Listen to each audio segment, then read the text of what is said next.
You're watching 7 News on your side Presidential Inauguration Special Coverage.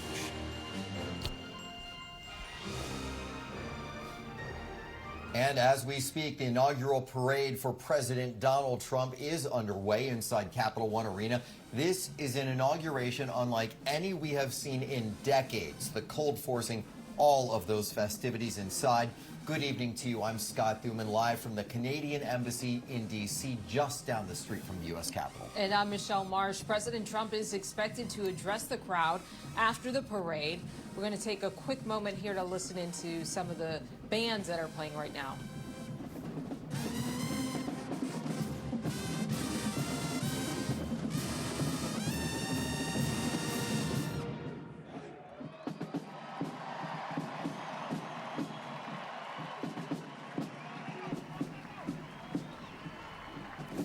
All right, that sounded like what could be the grand finale before we get ready to hear from the president. We're going to keep an eye on this. You've watched every inauguration event live here on 7 News, from Trump's meeting at the White House to the inaugural parade. And tonight, our extensive live team coverage continues. We're going to start with Brad Bell, who's inside that arena. He's been there all day, as well as about 20,000 people. It is packed indeed. Brad? Yeah, Scott, and look, it's coming to a climax right now. This is the moment everyone has been waiting for. The band playing right now is the Mississippi Valley State University Marching Band, and I got to tell you, they came into the room, they took a little while to get set up, and they are just rocking this house right now.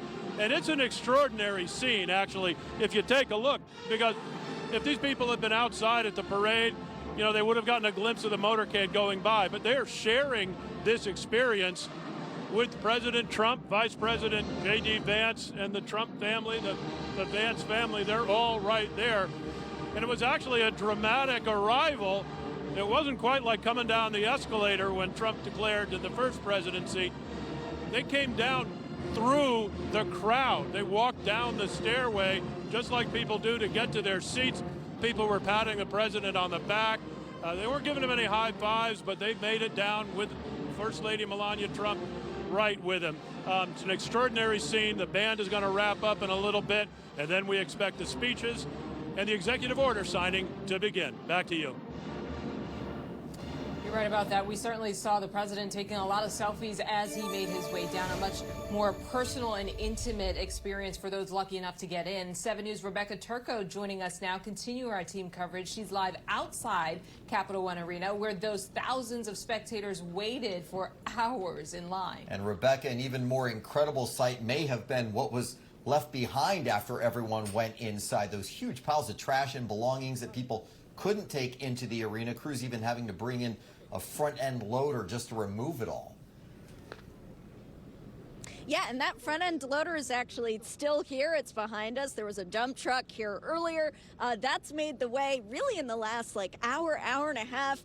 You can see most of the trash here is gone. So crews are certainly working really quick here. But so many people who wanted to come in couldn't come in because obviously there was a smaller crowds allowed. There could only be 20,000 people inside Capital One Arena. So plenty of folks were out here earlier in the day waiting outside, just hoping for a glimpse of something, right? And there were also folks who went to area bars and restaurants to warm up for a bit and to catch some of the coverage on TV. We'll introduce you to one woman who traveled from Florida. I should have been here a little earlier and I might have been able to get in. I still have, the hope for my country to be better is worth every minute that I'm here to support my president. And back out here just outside of Capital One, outside of the security zone, cleanup here seems to be wrapping up soon. Reporting live, I'm Rebecca Turco. Back to you guys. All right, quite the scene out there. Thank you, Rebecca. And during his inaugural address, President Trump laid out his priorities for the next 4 years. And at the top of that list, immigration. The president says he will declare a national emergency at the southern border. All illegal entry will immediately be halted, and we will begin the process of returning millions and millions of criminal aliens back to the places from which they came. 7 News' John Rogers is at the alert desk tonight. And John, Trump's already signed some of the more than 100 executive orders that he pledged to put into place just on day one. Yeah, Scott, he has wasted no time. As you point out, one of the biggest actions was declaring the national emergency at the southern border. Trump also ended the mobile CBP One app, which allowed undocumented migrants to seek asylum. All appointments are now canceled. There are videos online showing migrants weeping at the border. He also plans to sign an order renaming the Gulf of Mexico to the Gulf of America. He's going to rename Mount Denali back to Mount McKinley. He also declared an energy emergency and called for more drilling. He's also declared that the federal government will only recognize 2 genders, male and female, based on assigned sex at birth. And he's also signed an order that flags must be at full height on future inauguration days. A busy day so far, and it's not over yet. Thank you, John. The inauguration is having a massive impact, of course, on transportation in D.C. with widespread road closures. And 7 News' Tom Rousey is keeping an eye on Metro for us. Tom, right now we're taking another live look inside the arena where all of those people are soon going to be looking to get back to their hotels and their homes. Is Metro ready for this kind of rush? Yes, and the Gallery Place station, you can't enter or exit. It's only available for transfers. So really the busiest station right now, what's the one I'm at, Metro Center. A lot of security here. You see these folks right here. You may notice those are not Metro Transit police officers. They're from the NYPD, and they're monitoring riders of the trains here. Those aren't the only ones from NYPD. We have more down the platform to the right. In all, I'm told 15 police agencies are patrolling the Metro system at the moment. 900 total officers. Some of these police officers are coming from as far away as California, I'm told. Others, again, from NYPD, like these behind me right here. Now, there are 4 stations currently closed, and as I mentioned, Gallery Place is open, but you can't enter or exit. I am told by Metro's GM the plan is for everything to be back to normal by 5 a.m. tomorrow. The only thing that could potentially make that not happen is not the security situation, but the cold. They're worried about that affecting the rails tomorrow. But the plan is for things to return to normal tomorrow, but not tonight. Reporting live at Metro Center, Tom Rousey, 7 News.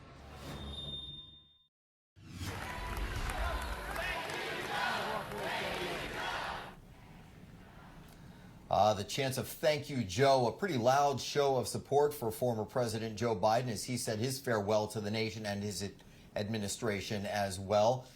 One of his last and controversial acts as commander-in-chief coming up next. And today's high, just 29 degrees. Did you know it was the coldest inauguration since 2009? President Barack Obama with that afternoon temperature of 28. Right now, though, the wind chill stands at 10 degrees. The air temp just 22. Where do we go from here? It's going to get colder tonight. Everywhere along and east of the Rockies under cold weather advisories as temperatures never have been so low in quite some time. We'll drop down to below 0 by Wednesday morning. Your cold alerts continue through Thursday. We're getting reports, too, of 2-hour delays for tomorrow. You can see school delays and closings in the free 7 News First Alert Weather app. Welcome back, everyone. I'm Scott Thuman with this continuing special coverage of Inauguration Day. I'm Michelle Marsh, and coming to you live from D.C. We're at the Canadian Embassy as President Trump's inauguration celebrations continue. Yeah, you're taking a live look on your screen here inside Capital One Arena, where the president has joined thousands of his supporters. It's been a long day of events that started over at the White House. That's right. Trump meeting with now former President Biden, who said farewell to his supporters and staff today.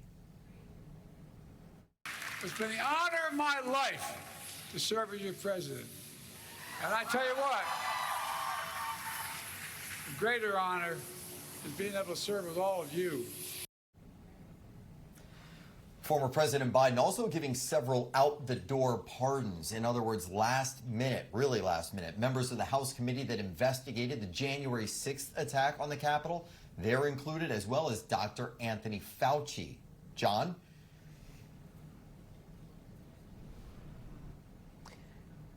Before we get to John, we want to go to Dave, a longtime anchor. Dave Lucas joining us. Dave, what's your biggest takeaway from the day so far? I think the biggest takeaway for me right now is how fast and how successfully organizers of this whole big thing that we've been watching since early today went off.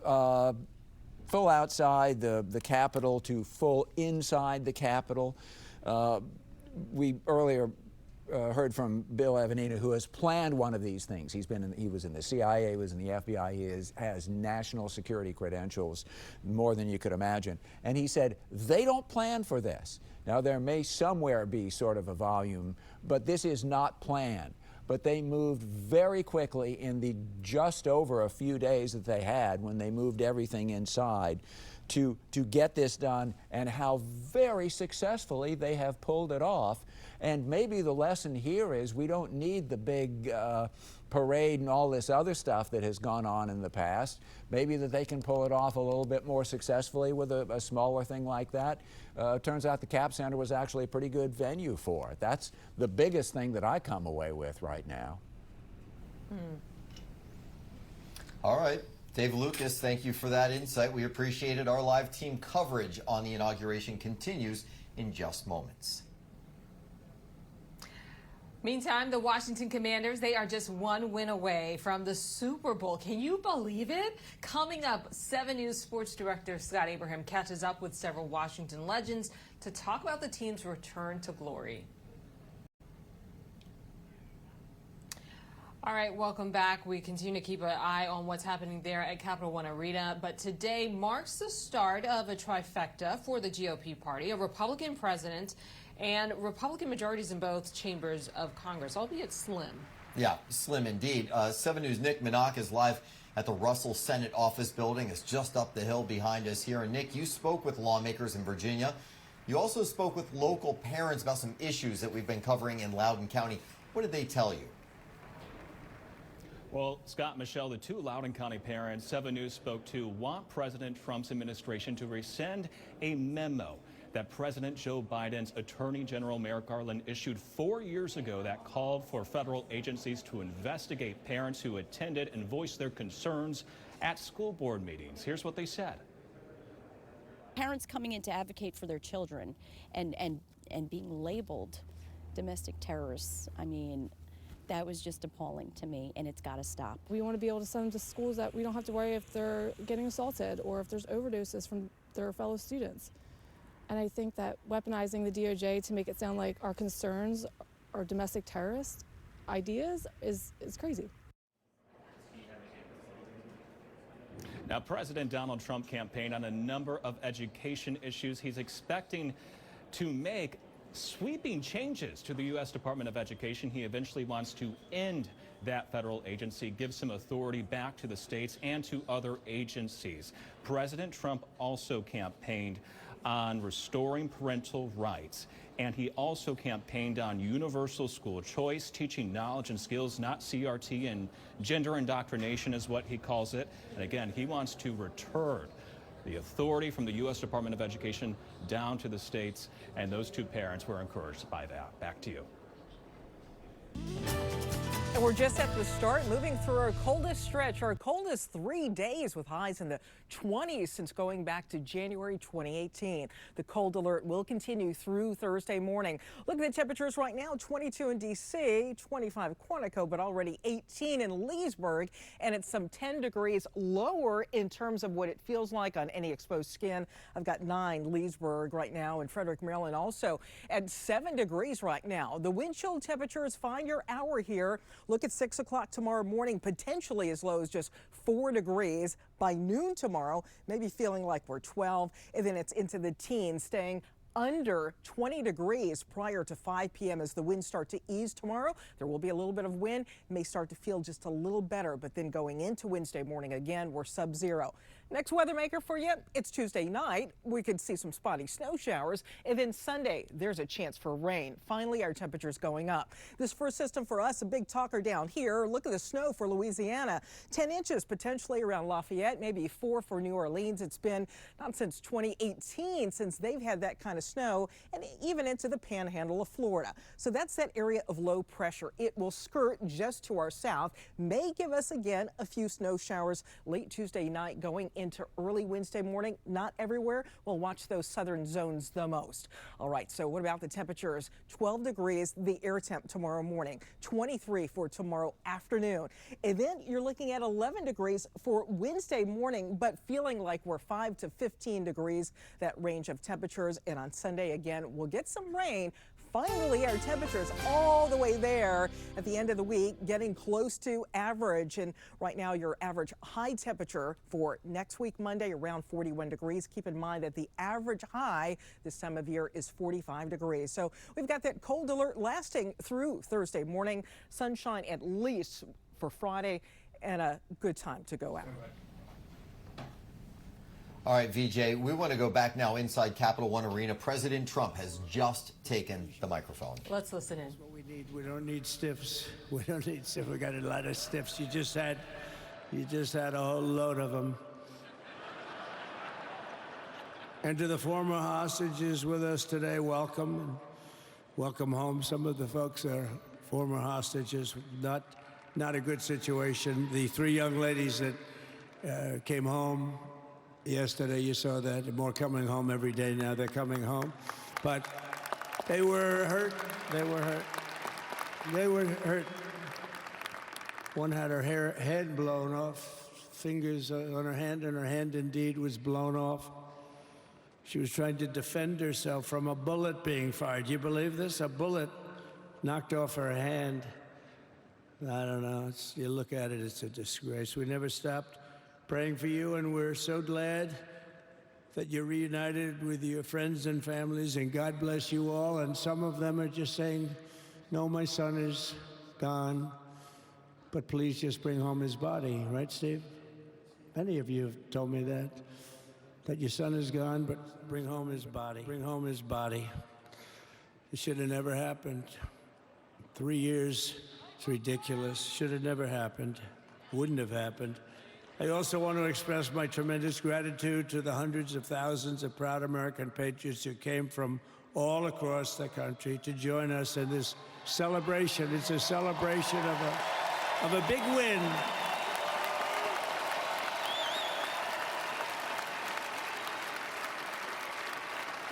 And you're witnessing the dawn of the golden age of America. That's what it's going to be. We're bringing it back. We're going to bring it back fast. We're going to bring it back fast.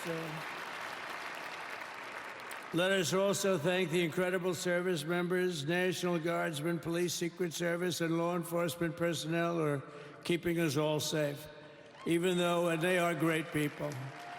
New York's finest. I grew up with New York's finest, and we got to give them their authority back. You won't have any crime. There'll be no crime. You give them little authority back.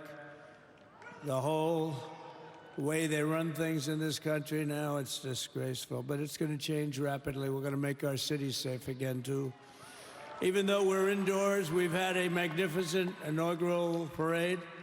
And let's give a big round of applause. They were great. To all of the incredible performers and hardworking men and women who made it possible. Those people, really talented, amazing people. I also want to thank my wonderful family for being here, especially my beautiful wife, our First Lady, Melania.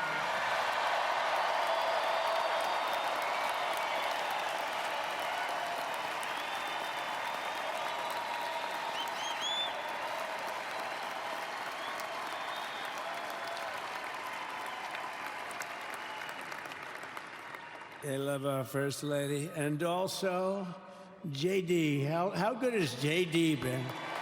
And his beautiful wife, Usha. How good is JB? JD has been great. He's another good negotiator, Steve. He's a great negotiator, too. We need negotiators in this country. But so many of the people on the stage behind, not only family members, as an example, Lara Trump, the wife of Eric. She was the head of the Republican Party, along with my friend Michael. Stand up, the two of you. What a job. What a job they did. They worked so hard. They knew there'd be rigging, but they said, we're going to make it too big to rig, and we did. We made it too big to rig. We won every swing state by a lot. We won the popular vote by millions and millions of votes. We won the whole ball of wax. And now we're going to go and drill, baby, drill, and do all the things that we've wanted to do and bring your costs down, your prices down, and make our country safe. So thank you very much, Michael. Thank you very much. What a job you've done, Michael. I'm never moving you, you know. He was thinking about getting a nice job in the administration. I said, no, I'm leaving you right where you are. You've done a very good job. We're not moving you, Michael. I'm sorry. Anyway, thank you very much. Appreciate it. Appreciate it very much. Right here with us also in the arena, I'm about to sign some very important executive orders of our new administration.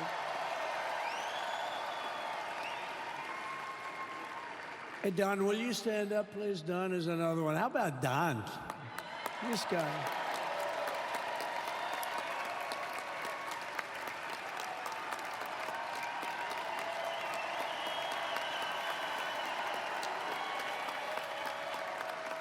He's a popular one. He goes out and speaks. He gets a big crowd. He's a little on the rough side sometimes, but that's what you want. He's done a fantastic job, and he loves our country. Thanks, Don. Great job. You've done a great job. And Ivanka.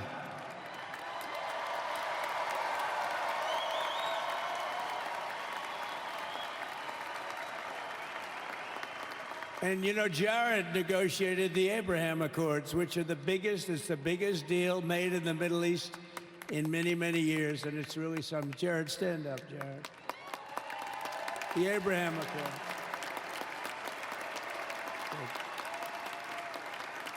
And Tiffany's going to have a little baby. And Michael.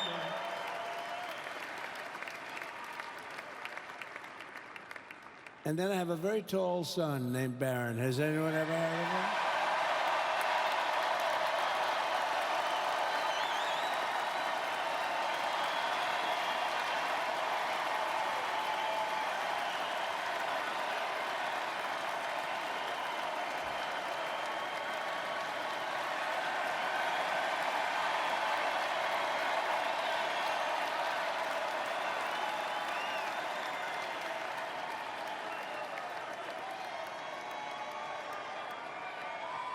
Thank you.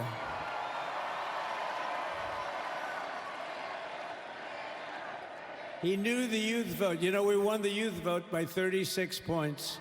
And he was saying, Dad, you got to go out and do this one and that one. And we did a lot of them. And he respects them all. He understood them very well. And he said, Dad, you got to go out, do Joe Rogan, do all these guys. And we did.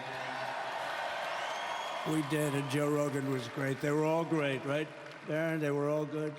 He understood the market. Another famous one, how about Kai? Stand up, Kai.